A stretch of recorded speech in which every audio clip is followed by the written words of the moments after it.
The day I died wasn't the day I was shot. It was the day my black ex-girlfriend walked into my anniversary dinner with three faces that looked exactly like mine. The silver fork in my hand didn't drop. It didn't clatter against the fine china or make a scene. I didn't gasp. I didn't scream. When you live the life I live, when you are the head of the Seven Dragons Syndicate, the man who controls the entire underworld of Seoul, you learn to turn to stone. You learn that a single twitch of an eyebrow can cost you a contract, and a tremble in your hand can cost you your life. So, I didn't move. I just died inside. I froze. My blood, usually running hot with the whiskey and the adrenaline of running an empire, turned into absolute ice. The air in the VIP section of the Obsidian, Seoul's most exclusive restaurant, suddenly felt too thin to breathe. Across from me, my wife, Seoul, was still talking. She was laughing softly, touching the diamond necklace I had bought her for our 5th anniversary. It costs more than most people earn in a lifetime. She was beautiful, perfect, and completely oblivious. She was talking about her father, the judge, and his upcoming re-election campaign. She was talking about the guest list for the spring gala. But I wasn't listening. I couldn't hear her. I couldn't hear the soft jazz playing in the background. I couldn't hear the clinking of glasses from the other tables. All I could hear was the roaring of my own heart in my ears. Thump, thump, thump. Like a war drum announcing the end of my world. Because she was there. Standing at the hostess stand, looking like a queen who had just returned to claim a kingdom she never wanted, was Noura Dawson. It had been 5 years. 1,825 days since I had looked into those deep, soulful eyes. 5 years since I had broken her heart into a million pieces in a rainy apartment in Boston and walked away without looking back. She looked different. She wasn't the broke law student in oversized hoodies anymore. She was wearing a sleek, emerald green dress that hugged every curve of her body, her skin glowing under the warm ambient lights of the restaurant. Her long black hair, which used to be wild and free, was now styled in elegant waves that cascaded down her back. She looked powerful. She looked dangerous. But it wasn't Noura that made my soul leave my body. It was what, or rather, who, she was holding hands with. 3 of them. 3 little girls. They were identical. 3 tiny copies of perfection, dressed in matching cream-colored coats and little patent leather shoes. They had Noura's radiant smile and her nose, but they had my eyes. They had my mother's cheekbones. They had the stubborn set of my jaw that everyone said I was born with. They looked around the restaurant with wide, curious eyes, taking in the crystal chandeliers and the velvet curtains. And as one of them turned her head, the light caught her profile, and it was like looking in a mirror from 30 years ago. Those were my daughters. I didn't need a paternity test. I didn't need to do the math, even though my brain was already doing it at lightning speed. 5 years. I left her 5 years ago. These girls looked about 4 years old. The math didn't just add up. It screamed. Min-soo. Soo-yeon's voice seemed to come from underwater. She reached out and tapped my hand, the one resting on the table, the one that was currently gripping the linen napkin so hard my knuckles were white. Min-soo, are you listening to me? You've gone completely pale. Is it the oysters? I told you we should have ordered the steak tartare. I blinked, forcing myself to tear my eyes away from the entrance. I looked at my wife. Soo-yeon, the daughter of the most powerful judge in Korea. The woman I married to secure my family's safety. The woman who knew nothing about the darkness inside me, nothing about the tattoos hidden beneath my tailored suit, nothing about the blood on my hands. I'm fine, I lied. My voice sounded like gravel. Just a headache. Suddenly. You work too hard, she sighed, sipping her champagne. My father says you need to delegate more. By the way, speaking of father. She kept talking. How could she keep talking? Didn't she feel the earthquake that had just shattered the foundation of our lives? I looked back. I had to. It was a compulsion, a magnetic pull I couldn't resist. Noura was walking toward a table on the far side of the room. The hostess was leading them. And then, as if she could feel the weight of my stare burning into her skin, she stopped. She turned her head. Slowly. Deliberately. And her eyes locked with mine. There was no shock on her face. No surprise. She didn't gasp or cover her mouth. Her expression was calm, cold, and terrifyingly composed. She knew. She knew I would be here. This wasn't a coincidence. This was a hit. But instead of a bullet, she had brought the truth. She held my gaze for 3 seconds that felt like 3 centuries, and then she gave me the smallest, chilliest nod. Acknowledgement. And a warning. Then she turned back to the little girls, her face softening instantly into a look of pure adoration as she helped one of them out of her coat. "Daddy, I want spaghetti," one of the girls chirped loudly. Her voice carried across the quiet restaurant. "Daddy." The word hit me in the chest like a sledgehammer. She wasn't talking to me, obviously. She was just talking. But the word echoed in my skull. Daddy. I was a father.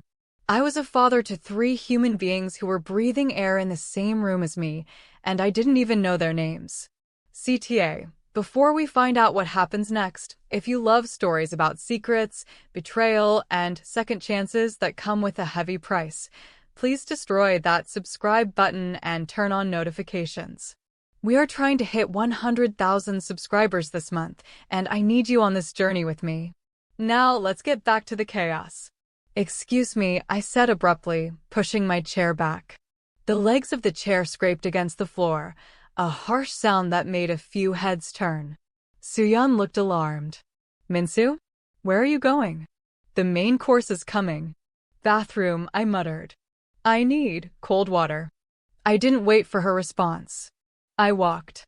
I forced my legs to move one in front of the other, focusing on keeping my stride even, my posture commanding. I am Choi Min-soo. I am the dragon. I do not run. But inside, I was sprinting. I made it to the hallway leading to the restrooms, but I didn't go in. Instead, I leaned against the heavy mahogany wall, gasping for air. I loosened my tie. My tattoos, the ink dragons that coiled around my chest and arms, hidden under the white silk shirt, felt like they were burning my skin. 5 years of silence. 5 years of building this empire, of turning my father's messy gang into a legitimate, terrifying corporation. 5 years of pretending that I didn't have a heart, that I was just a machine made for power and profit. And all it took was one look from Noura to prove that I was just a liar. "You look like you've seen a ghost, Min-soo." The voice came from behind me. Smooth. American accent. Familiar. I spun around. Noura was standing there. She must have followed me. Or maybe she knew I would come here. She stood with her arms crossed over her chest, leaning against the opposite wall. Up close, she was even more breathtaking. And more intimidating. "Noura," I breathed. My voice failed me. The ruthless negotiator who could stare down cartel leaders couldn't even form a sentence. "Is that all you have to say?" she asked, tilting her head. 5 years, and I get a Noura? I swallowed hard, trying to regain some semblance of control. "What are you doing here?" "In Seoul?" "At this restaurant." "I live here now," she said casually, inspecting her perfectly manicured nails. "I got a fellowship at Seoul National University Hospital. Pediatric neurosurgery. And as for the restaurant, well, the girls were hungry. And I heard the pasta is excellent." "The girls," I choked out. "The triplets." Her eyes hardened. The playfulness vanished. "Yes, the triplets." I took a step toward her. I needed to be closer. I needed to understand. "There. Don't," she cut me off, holding up a hand. "Don't ask the question if you aren't ready for the answer, Choi Min-soo." "Are they mine?" The words ripped out of my throat. She laughed. It wasn't a happy sound. It was sharp and bitter. "Look at them, Min-soo. Really look at them. And then tell me if you need to ask that question." I closed my eyes for a second, the image of those 3 faces burning behind my eyelids. The eyes. My eyes. Why didn't you tell me? I whispered. The anger started to mix with the shock. 5 years, Noura. You kept them from me for 5 years. You left. Her voice rose, cracking the cool facade for just a split second. She stepped closer, her finger jabbing into my chest, right where my heart was beating out of control. You left me in Boston without a reason. You packed your bags and disappeared in the middle of the night. You left a note, Min-soo. A note. My duty calls. That's what you wrote. I defended, though it sounded weak even to my own ears. My father was dying. The syndicate was falling apart. If I hadn't come back, my family would have been slaughtered. And what about us? She hissed. What about the family you made with me? I didn't know. I shouted back, then lowered my voice as a waiter walked past the end of the hallway, eyeing us suspiciously. I leaned in, my voice a fierce whisper. I didn't know you were pregnant. If I had known. If you had known what? She challenged me, her dark eyes flashing. You would have stayed? You would have given up your precious empire to change diapers? Or would you have just sent money? Hush money? To keep your little American secret away from your pristine Korean life. I would have taken care of you, I said firmly. I took care of myself, she shot back. I became a doctor. I raised 3 brilliant, beautiful girls on my own. I didn't need your blood money, Min-soo. Then why are you here? I asked. Why walk in there? Why let me see them? She looked at me, and for a moment, I saw the woman I used to love. The softness returned to her eyes, replaced by a deep, weary sadness. Because they asked about you, she said softly. Because they're getting older, and they see the other kids with their fathers, and they ask me who their daddy is. And I was tired of lying. I was tired of telling them he was a prince who got lost. She took a deep breath and stepped back, putting her mask of indifference back on. I didn't come here to ruin your dinner, Min-soo. Or your marriage. Your wife, she seems nice. Very appropriate for you. The way she said appropriate felt like a slap. Noura, wait. I reached for her arm, but she sidestepped me. No. Go back to your wife. Go back to your oysters and your champagne. But if you want to know them, if you have even an ounce of decency left in that tattooed body of yours. She reached into her purse and pulled out a small business card. She pressed it into my hand. Tomorrow. 2 p.m. Han River Park. The playground near the bicycle rental. Come alone. No guards. No drivers. Just you. And if I don't come? I asked, gripping the card. She looked at me with a chilling finality. Then you will never see us again. I will disappear, Min-soo. And this time, you won't be the one leaving. I will erase us from your existence so thoroughly you'll think this night was just a hallucination. She turned on her heel and walked back toward the dining room. I watched her go, watched the sway of her hips, the confidence in her stride. I looked down at the card in my hand. It was simple.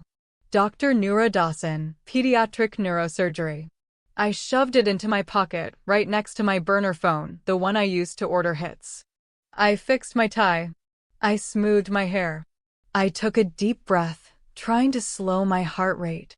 I had to go back out there.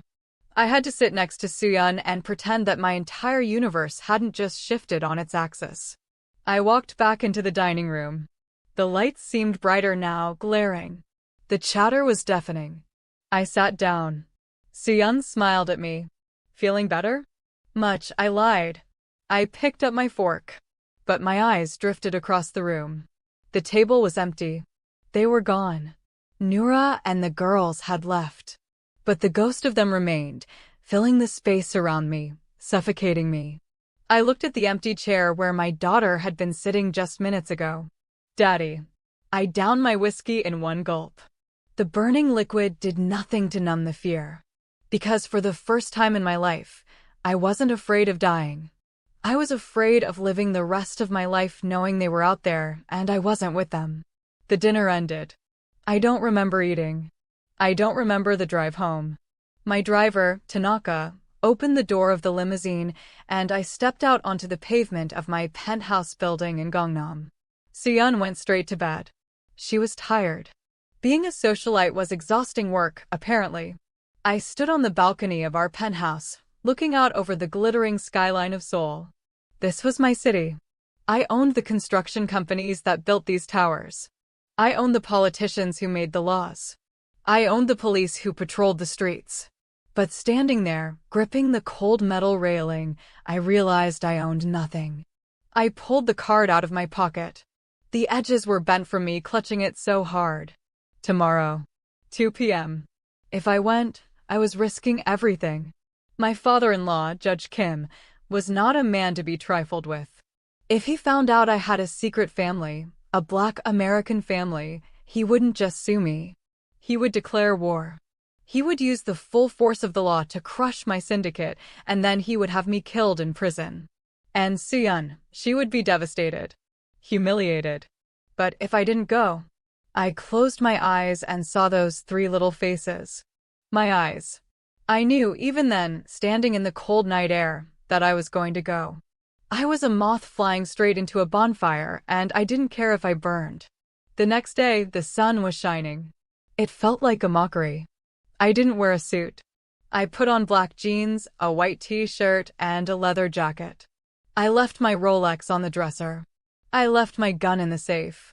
I drove myself. No entourage. No security detail. Just me in a black SUV, navigating the weekend traffic toward the Han River. My hands were sweating on the steering wheel.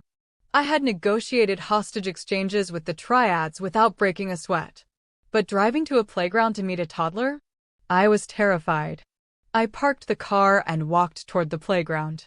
It was full of families. Fathers pushing swings. Mothers chasing toddlers. Screaming, laughing, chaos. I saw them immediately. They were near the sandbox. Noura was sitting on a bench, reading a book, but her eyes were darting around, scanning the perimeter. She was protective. A lioness watching her cubs. The girls were building a sandcastle. Or trying to. One of them was eating the sand. I took a deep breath and walked over. Noura saw me when I was 10 feet away. She closed her book and sat up straighter. She didn't smile. You came, she said, her voice neutral. I said I would. I stopped a few feet away from her. Which one is which? She pointed to the one eating sand.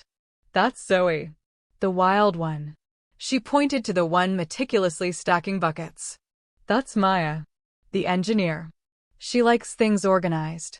And the third one, who is sitting slightly apart, drawing in the dirt with a stick. And that's Ava. The dreamer. She's the quiet one. Zoe, the sand eater, looked up. She spat out some grit and squinted at me. Then, with zero hesitation, she stood up and marched over to me. She stood barely up to my knee. She looked up, shading her eyes from the sun. Are you the giant? She asked. I blinked. The giant. Noura sighed from the bench. I told them a story. About a giant prince who went away to fight dragons. I looked down at this tiny human. She had curly hair that bounced when she moved. She was fearless.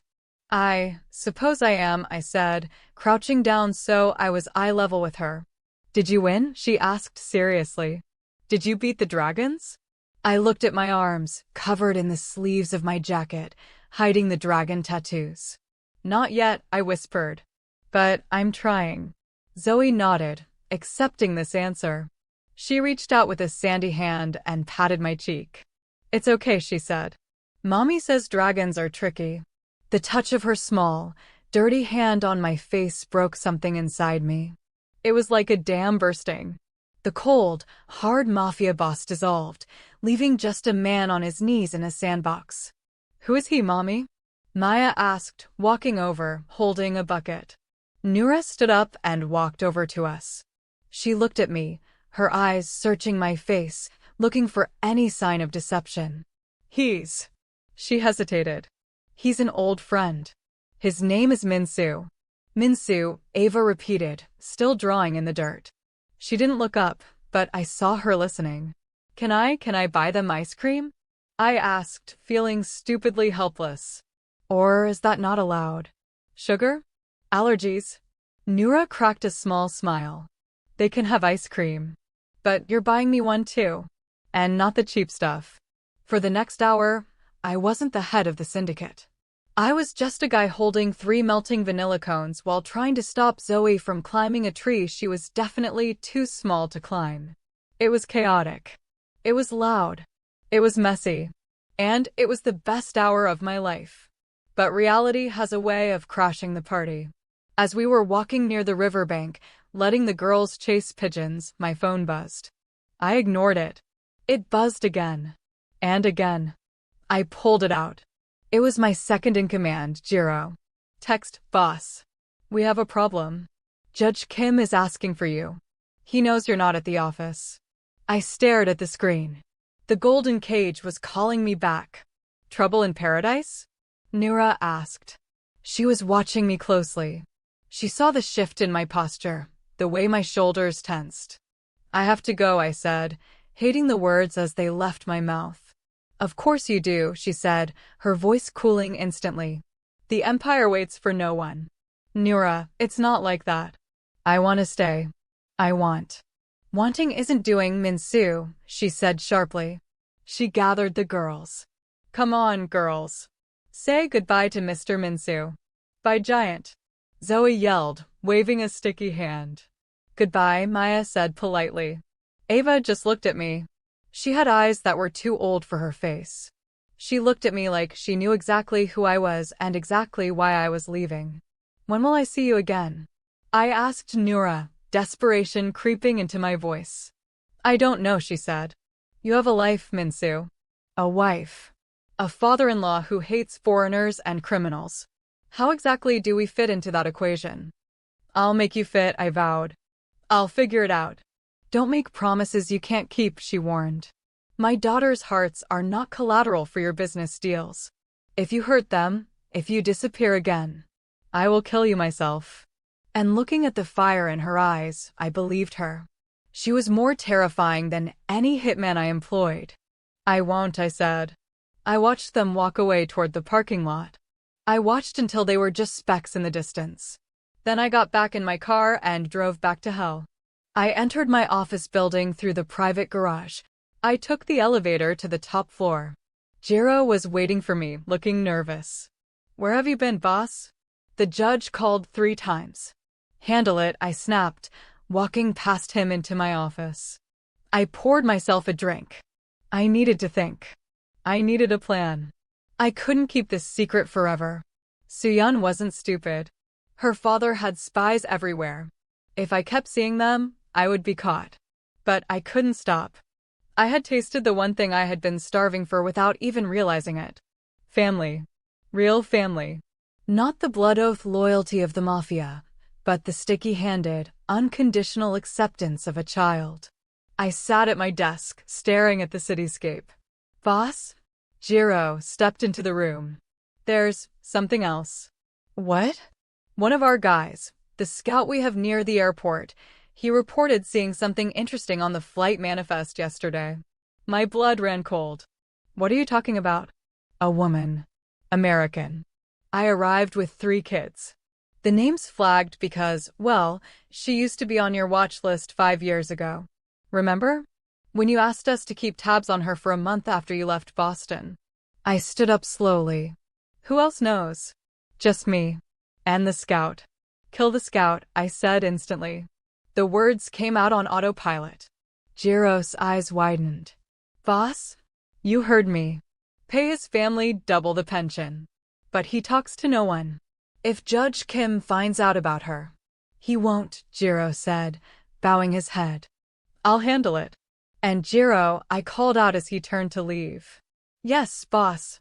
If you breathe a word of this to anyone, if you even whisper it in your sleep, I will skin you alive. Jiro paled. He nodded and practically ran out of the room. I sank back into my chair. I had just ordered a man's death to protect a secret that was barely 24 hours old. This was how it started. The lies. The bodies. But as I looked at the burner phone sitting on my desk, thinking about Zoe calling me a giant, I knew I would stack bodies to the ceiling if that's what it took to keep them safe. For the next 2 months, I lived 2 lives. In one life, I was the dragon. I wore 3-piece Italian suits. I sat at the head of a mahogany table in a glass boardroom, deciding the fate of shipping lanes and construction contracts. I signed papers that moved millions of dollars. I went home to a penthouse that smelled like expensive lilies and silence. I slept next to a wife who was perfect, cold, and distant. In my other life, I was just Min-soo. Or, as Zoe called me, the giant. Every Saturday, I would lie. I told Soo-yeon I had golf with the Minister of Trade. I told her I had site inspections in Incheon. I told her I had emergency meetings with the lawyers. And then I would drive to the other side of the city, change into jeans in the back seat of my car, and disappear into a world of sticky fingers, loud laughter, and chaos. I learned things I never thought I would need to know. I learned that Maya, the engineer, hated it if her food touched. Her peas had to be at least 2 inches away from her mashed potatoes, or she wouldn't eat. I learned that Ava, the dreamer, was terrified of butterflies because she thought they were too quiet. I learned that Zoe, the wild one, had a left hook that could bruise a shin if you weren't paying attention. I bought them things. Too many things. I was trying to buy back 5 years of absence with plastic toys and expensive clothes. You're spoiling them, Noura told me one afternoon. We were at the aquarium. The blue light from the shark tank illuminated her face. She looked tired, but happy. I have the means, I said, watching Zoe press her face against the glass, making fish lips at a great white. Money doesn't exist, Min-soo, she said softly. They don't need the iPads and the designer sneakers. They just need you to look at them. I am looking at them, I said. I can't stop looking at them. And it was true. Every time I looked at them, I saw a miracle. I saw my blood mixed with the woman I loved, creating something innocent in a world that I had made guilty. But secrets are like rot. You can paint over them, you can hide them in the walls, but eventually, the smell comes through. It started with Soo-yeon. She stopped asking about my day. She stopped planning the gala. She started watching me. Not with suspicion at first, but with a strange, clinical curiosity. Like I was a bug under a microscope.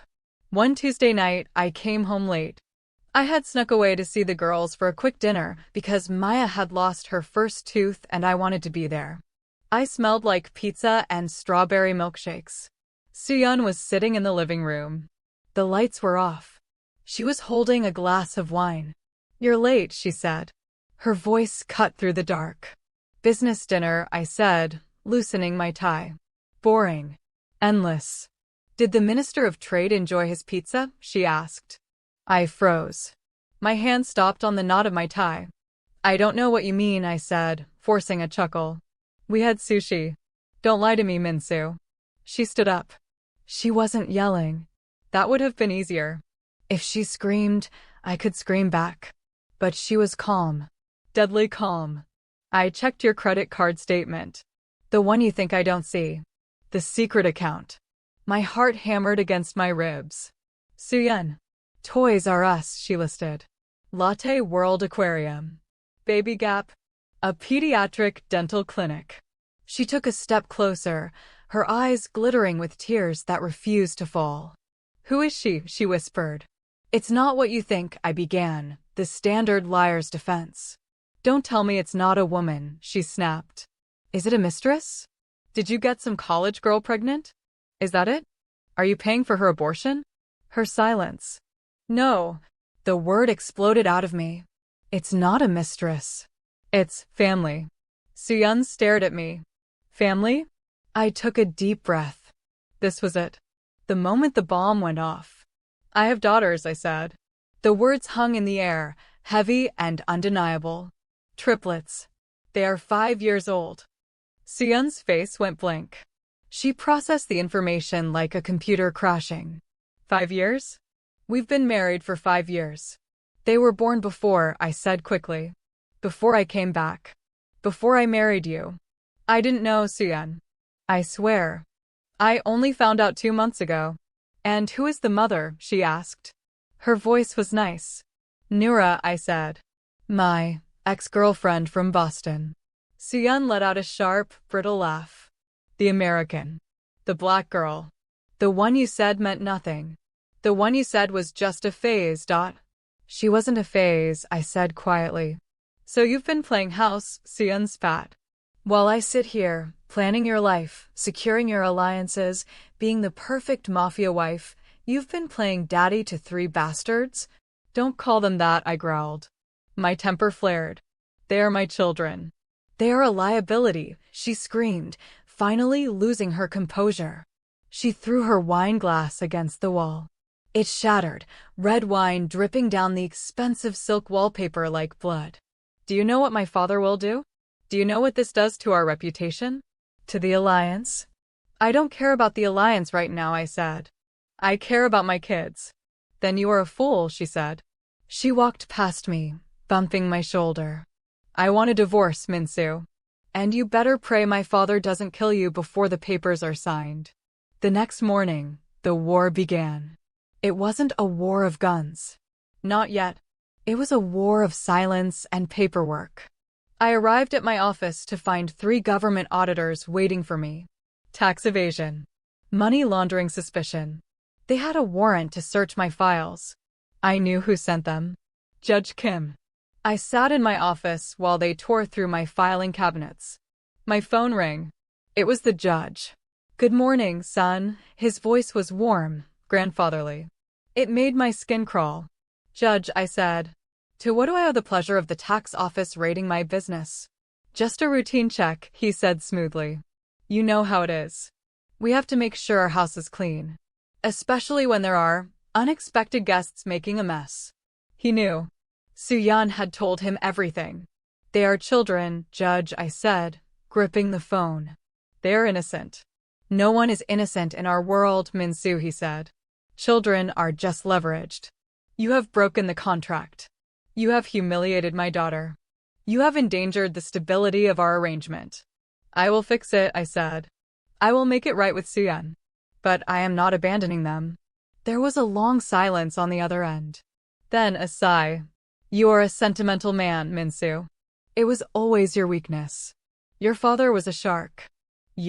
You are a dolphin trying to swim with killers. Fix it, Min-soo. Get rid of the distraction. Or I will remove it for you. The line went dead. Remove it. The threat echoed in my head. For the next week, my empire crumbled. Shipments were seized at the port. My construction sites were shut down for safety violations. My men were getting arrested for jaywalking. Judge Kim was squeezing me. He was showing me exactly who held the leash. But I didn't stop seeing them.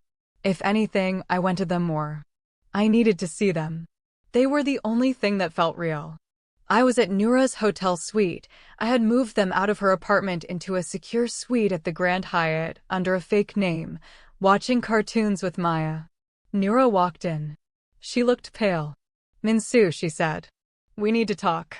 I followed her into the kitchenette. She handed me her phone. I got this text an hour ago, she said. I looked at the screen. It was a picture. It was a photo of Zoe, taken from a distance. She was at the park on the slide. A red crosshair was drawn over her face in a digital marker. The text underneath read, "Bastards have no future." I almost dropped the phone. The rage that exploded in my chest was blinding. It was white hot. Who sent this? I demanded. Unknown number, she said. Her hands were shaking. Min-soo, they know where we are. You said we were safe. You said you had security. I do, I said. I have men outside the door. I have men in the lobby. Then who took the picture? She whispered. I looked at the photo again. The angle. It was taken from the bushes near the park entrance. I need to make a call, I said. I went to the balcony and called Jiro. Who is watching the girls? I barked. Kang and Lee, boss. Best men we have. Someone got close enough to take a picture, I said. Someone threatened them. Boss? Jiro hesitated. There's something else. The men guarding the lobby. They reported seeing a black sedan. Government plates. But the guys inside. They aren't cops. They move like the military. Judge Kim's private cleaners. He wasn't waiting for me to fix it. He was speeding up the timeline. I hung up the phone and looked back inside. Zoe was laughing at the TV. Ava was asleep on the sofa. They were going to die. If I stayed, if I tried to fight this war while trying to be a father, they would be collateral damage. Judge Kim would use them to break me. He would hurt them just to teach me a lesson. I walked back into the room. Noura looked at me, and she saw the realization on my face. "What is it?" she asked. "We have to go," I said. "Go where?" "Another hotel." "No," I said. "We have to leave the country. Tonight." "Min-soo, I have a job. The girls have school starting next week. We can't just run." "Noura." I grabbed her shoulders. "Look at me. This isn't a game. That picture wasn't a prank. The man who is coming for us, he is the most powerful man in Korea. He controls the police. He controls the courts. I cannot protect you here. Not anymore. You're the mafia boss," she said, tears welling up. "You're supposed to be the one people are afraid of." "I am," I said. "But even a dragon can be killed if you chain him down. And you and the girls are my heart. If he hurts you, he kills me. We have to run." "Run where?" "Anywhere," I said. "I have safe houses. Switzerland. Panama. I have money stashed away that the syndicate doesn't know about." "And what about your empire?" she asked. "What about the 7 dragons?" I looked around the hotel room. At the toys scattered on the floor. At the woman I had loved for 7 years. "Burn it," I said. "I'll burn it all." But leaving wasn't that simple. You don't just walk away from the mob. Blood in, blood out. That was the rule. I needed leverage. I needed to make sure Judge Kim couldn't follow us. "Pack," I told Noura. "Only essentials. Passports. Cash. No phones. No electronics. Leave the iPads. They can be tracked." "Where are you going?" she asked, panicking as I headed for the door. "I have to go to the office one last time," I said. "I have to get insurance." "Min-soo, don't," she begged. "It's a trap." "I have to," I said. "If I don't get the files on Judge Kim, he will hunt us to the ends of the earth. I need to hold a knife to his throat, so he lets us go." I kissed her. It was desperate and terrified. "Lock the door," I commanded. "Don't open it for anyone but me. If I'm not back in 2 hours, call the number on the back of the card I gave you. It's a pilot. He will take you." "I'm not leaving without you," she said. "You have to," I said. "For them." I left the hotel and got into my car. I didn't call my driver. I drove like a madman through the Seoul traffic, running red lights, my mind racing. I reached the office tower. It was late. The building was mostly dark. I took the private elevator up. The silence of the building felt heavy, like the air before a thunderstorm. I got to my office. I went straight to the wall safe behind the painting of my grandfather. I spun the dial. Click, click, click. I opened it. Inside was a hard drive. It contained everything. Every bribe Judge Kim had ever taken. Every murder he had sanctioned. Every illegal ruling he had made to help the syndicate. It was a nuclear bomb in digital form. I grabbed it. "Going somewhere, Min-soo?" The voice came from the shadows in the corner of the room. I froze. Slowly, I turned around. Sitting in my leather chair, spinning a silencer-equipped pistol on his finger, was my own frantic reflection. No, it wasn't a reflection. It was Judge Kim's personal assassin, a man known only as the Ghost. And behind him, standing with his head bowed in shame, was Jiro, my second in command. My brother. "I'm sorry, boss," Jiro whispered, tears streaming down his face. "He threatened my mother. I had no choice." The Ghost smiled. It was a terrifying, skull-like grin. "The judge sends his regards," the Ghost said. "He says he is disappointed. He gave you a choice. You chose poorly." He raised the gun. I didn't have a weapon. I had left it in the safe. I was 20 feet away from him. I had the hard drive in my hand. I looked at Jiro. He was shaking. "Jiro," I said calmly. "Remember what I told you? About loyalty." Jiro looked up. "I told you I would skin you alive," I said. Jiro flinched. But I continued, my eyes locking with his. I also told you that I would die for my family. Do you remember? Jiro's eyes shifted to the gun in the ghost's hand, then back to me. He saw the desperation in my eyes. He saw the man who had saved his life in the Busan riots 10 years ago. Jiro, the ghost barked. Tie him up. Jiro stepped forward. He reached into his jacket. But he didn't pull out the rope. He pulled out his own gun. Bang. The sound wasn't like it is in the movies. It wasn't a thunderclap. It was a sharp, dry crack, like a whip snapping in a small room. I flinched, bracing for the bullet to tear through my chest. I waited for the darkness. But the pain didn't come. Instead, the ghost, the man who had never failed a contract, the man who terrified seasoned killers, jerked backward. A red blossom exploded on his shoulder. He dropped his gun with a clatter that echoed in the silence of the office. I looked at Jiro. Smoke was curling from the barrel of his pistol. His hands were shaking violently, but his aim had been true. Jiro? I breathed, staring at him. Go, boss, Jiro choked out, keeping his gun trained on the writhing assassin. I can't kill the judge's man. That starts a war I can't finish. But I bought you time. Go. Jiro, come with us, I said, stepping toward him. If you stay, they'll kill you. Someone has to stay behind to cover your tracks, Jiro said, a sad smile touching his lips. Someone has to tell them that Choi Min-soo didn't run away, he just vanished. He looked at me with the eyes of a man who knew he was a dead man walking. Go be a father, boss. You were always too good for this life anyway. I looked at him one last time. My brother. My friend. I nodded, a lump in my throat the size of a fist. I grabbed the hard drive, the insurance, the leverage, the nuclear bomb that would keep my family safe, and I ran. I didn't look back. I couldn't. I sprinted to the elevator, my heart pounding a rhythm of pure panic. I hit the lobby and ran to my car. I drove. I broke every traffic law in Seoul. I drove on sidewalks. I ran red lights.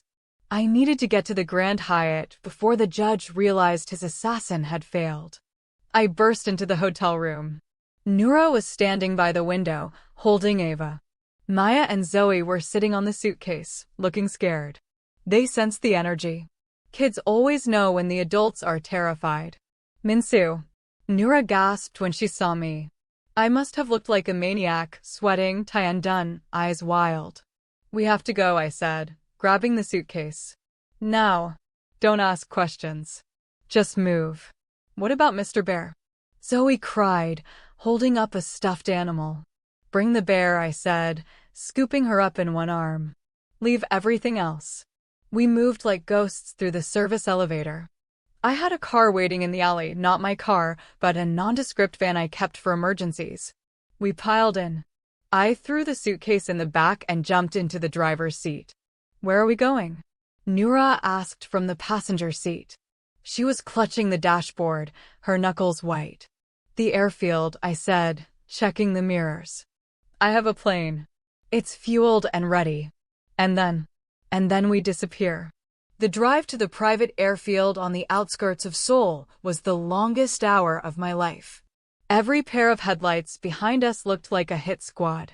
Every siren in the distance sounded like my execution. I kept looking at the girls in the rearview mirror. They were quiet. Too quiet. They were holding hands, their wide eyes reflecting the passing streetlights. Are we playing spy? Maya asked softly. I met her eyes in the mirror. Yes, baby. We're playing spy. The biggest game of spy ever played. Do we win? She asked.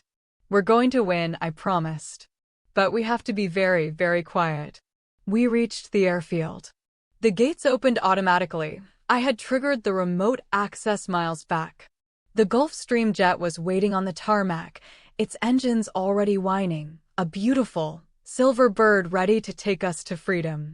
My pilot, Captain Han, was standing by the stairs. He was the only other man I trusted besides Jiro. Ready for departure, sir, Han said as I pulled the van up to the plane. Flight plan filed for Switzerland, but we can divert to the Caribbean once we hit international airspace. Just get us in the air, Han, I said, ushering Noura and the girls out of the van. Get us up. Now. We ran across the tarmac. The wind was whipping Noura's hair across her face. I carried two of the girls. Noura carried Ava.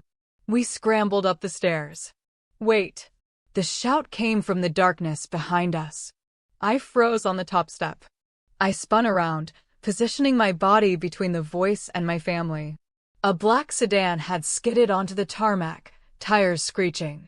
The door flew open. It wasn't a gunman. It wasn't the police. It was Soo-yeon, my wife. She stood there in the harsh glare of the runway lights, her expensive coat flapping in the wind. She looked small against the vast darkness of the night. Min-soo, she screamed. Her voice was torn by the wind. Go inside, I told Noura, pushing her gently into the cabin. Lock the door. Don't open it unless I say so. Min-soo. Noura pleaded. Go. Noura pulled the girls inside. I stood on the stairs, looking down at the woman I had married for duty. Soo-yeon walked toward the plane. She stopped at the bottom of the stairs. She wasn't crying. She looked resigned. You're really doing it, she said. It wasn't a question. You're leaving. You're destroying everything we built. The alliance. My father's career. Your empire. I have to, I said. They are my children, Soo-yeon. And what about me? She asked softly. Was I just a placeholder? A prop for your legitimate life? You were a good wife, I said honestly. You deserved better than a criminal who was in love with a ghost. I'm sorry, Soo-yeon. She looked past me, toward the cabin door where my real life was hiding. My father knows you have the drive, she said. He knows about the evidence. He's coming, Min-soo. He has a team 5 minutes behind me. He gave the order to shoot the plane down if it takes off. My blood froze. Why are you telling me this? Soo-yeon reached into her coat pocket.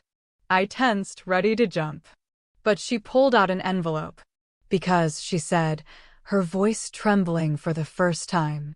Because I always knew you didn't love me. But I respected you. I respected that you were a man of honor. She tossed the envelope onto the stairs.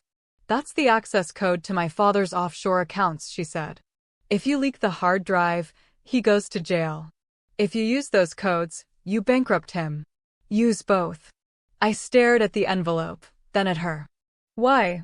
Because he called me a failure, she said, her eyes flashing with a cold, terrifying anger. He told me it was my fault you strayed. He told me I wasn't a woman enough to keep you. She smiled, a sad, bitter twist of her lips. Go, Min-soo. Be a father. I will handle my father. Soo-yeon. Go, she screamed, pointing at the horizon where sirens were starting to wail. Run. I grabbed the envelope. I looked at her one last time, a woman scorned, but also a woman liberated. Thank you, I whispered. I ran into the cabin and slammed the door shut. I locked it. Han. Go. Now. I yelled into the cockpit. The engines roared to life. The plane lurched forward. Daddy, I'm scared. Zoe cried, burying her face in Noura's lap. It's okay, I said, buckling myself into the seat across from them. It's just a roller coaster. A big flying roller coaster. The plane accelerated. Faster. Faster. I could feel the G-force pressing me back into the seat. I looked out the window. I saw the flashing lights of police cars, or maybe hitmen, swarming the runway we were leaving behind. They were too late. We lifted off. The wheels left the ground, and my stomach dropped. We climbed steeply into the night sky, punching through the clouds, leaving Seoul, leaving the syndicate, leaving the dragon behind. The cabin quieted down as we reached cruising altitude. The fasten seatbelt sign dinged off. I let out a breath I felt like I had been holding for 5 years. I unbuckled my seatbelt and walked over to where Noura was sitting. The girls had already fallen asleep, exhausted by the trauma of the night. They were piled together like puppies, safe, warm, and breathing. Noura looked up at me. Her eyes were red, but she wasn't crying anymore. Is it over? She asked in a whisper. The life I had, yes, I said. It's gone. I burned it. And what about us? She asked. We're homeless, Min-soo. We're fugitives. I sat down next to her. I reached out and took her hand. It was cold, but as my fingers interlaced with hers, I felt a spark. The same spark from Boston. The same spark that had never really died. We're not homeless, I said, looking at the sleeping faces of my daughters. We're together. I reached into my pocket and pulled out the hard drive. I looked at it. The sum total of my criminal life. And then I looked at the envelope Seon had given me. I have enough leverage here to keep us safe forever, I said. Judge Kim won't touch us. If he tries, I will destroy him. Noura looked at the hard drive, then up at my face. She reached out and touched the tattoo peeking out from my collar, the tail of the dragon. You're not the dragon anymore, she said softly. No, I agreed. I'm just a guy named Min-soo. I looked out the window at the darkness below. Somewhere down there was my penthouse, my money, my reputation.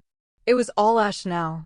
But here, in this metal tube hurtling through the stratosphere at 500 miles per hour, I had everything. I watched Zoe's nose twitch in her sleep. I watched Maya clutching the bear. I watched Ava's chest rise and fall. I had missed their first steps. I had missed their first words. I had missed 5 birthdays. But I wasn't going to miss tomorrow. I leaned back in the seat and closed my eyes. For the first time in years, the silence in my head wasn't threatening. It was peaceful. We were running toward the unknown. We had enemies who would never stop hating us. We had a future that was unwritten and terrifying. But as the plane carried us toward a new dawn, I knew one thing for certain. The Korean Mafia Boss died tonight in Seoul. And the father was just born. And that is where we leave them, 30,000 feet in the air, escaping a life of crime for a chance at love. But the judge isn't going to give up that easily, and starting a new life isn't as simple as landing a plane. If you want to see part 2, where Min-soo has to learn how to be a dad while dodging assassins in a foreign country, you need to destroy that subscribe button, like this video, and comment part 2 down below. Let's get this video to 5,000 likes, and I will drop part 2 immediately. Thanks for watching, and I'll see you in the next story.